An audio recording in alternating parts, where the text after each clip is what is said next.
We have been on this story from the beginning, and it has now been confirmed exclusively by Newsweek based on a classified report that they've obtained that, yes, Russian President Vladimir Putin has received treatment for cancer and has suffered an assassination attempt, which we will talk about as well.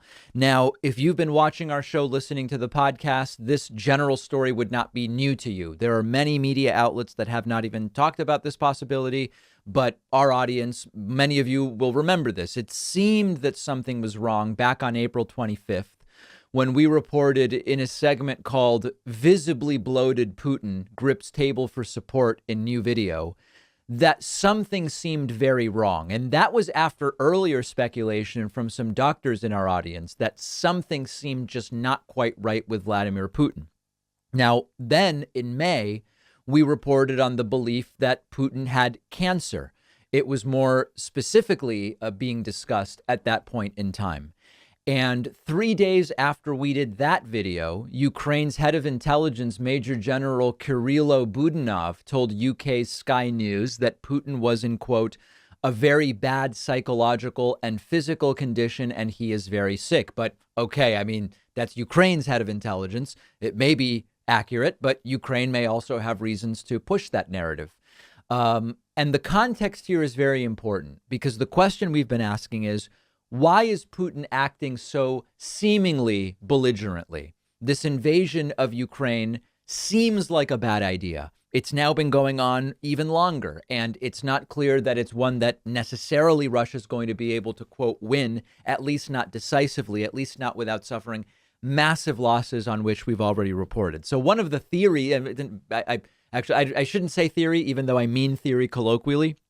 One of the hypotheses or speculations was, if Putin were ill, either as a result of he feels like he has nothing to lose or as a side effect of medication, all speculative, maybe he's not thinking clearly and he's acting belligerently and he wants to go out in some kind of blazing glory, trying to return Russia to the USSR era. You know, again, it was all speculative. But the question was, could something medical maybe relate to why he's behaving in this way? And the answer now appears to be, well, at least maybe, because it now has apparently been confirmed that Putin was treated for cancer. And we're going to talk about what specifically is being reported. A classified U.S. report obtained by Newsweek says that Vladimir Putin has reemerged after undergoing treatment for cancer in April for what they are describing as quite advanced cancer, according to 3 U.S. intelligence leaders from this classified report. The report also confirms that there was an assassination attempt on Putin's life in March. Now, we've seen these videos of when Putin meets with people. He sits very far from them, these cartoonishly long tables, and that applies to other people that work for him within Russia, but also even sometimes when he meets with foreign leaders. And there were 2 speculations there. One speculation is he's worried about an assassination attempt, including maybe that the people even that work for him might turn on him and try to kill him. Now it is learned that there was an assassination attempt in March. Secondly, the speculation was, well, maybe he's just like really afraid of COVID. Maybe because he's immunocompromised as a result of possible treatment that he's receiving. Many cancer treatments and other treatments can suppress your immune system, and that would be another potential explanation. This report doesn't clarify whether it's one, the other, or both, because both things appear to be true. 3 intelligence officials from the Office of the DNI, a retired Air Force senior officer, and an official from the Defense Intelligence Agency say it's difficult to know exactly what's going on, but that number one, the main points of Putin is afraid of assassination attempts and Putin did undergo treatment for cancer. Those 2 points are being reported as being true, according to this classified report. The 3 intelligence officials also say that this makes the prospect of nuclear war less likely, which has been a concern for a while. They don't elaborate as to why, and I'm not actually sure why they believe this report about Putin's cancer treatment makes nuclear war less likely. Maybe we'll get more information about that. Also interesting, the Russian foreign minister, Sergei Lavrov, a major propagandist, he was asked about this notion of Putin being sick in an interview last weekend on French television, and he straight up denied it. He said, quote, "I don't think that a sane person can suspect any signs of an illness or ailment in this man."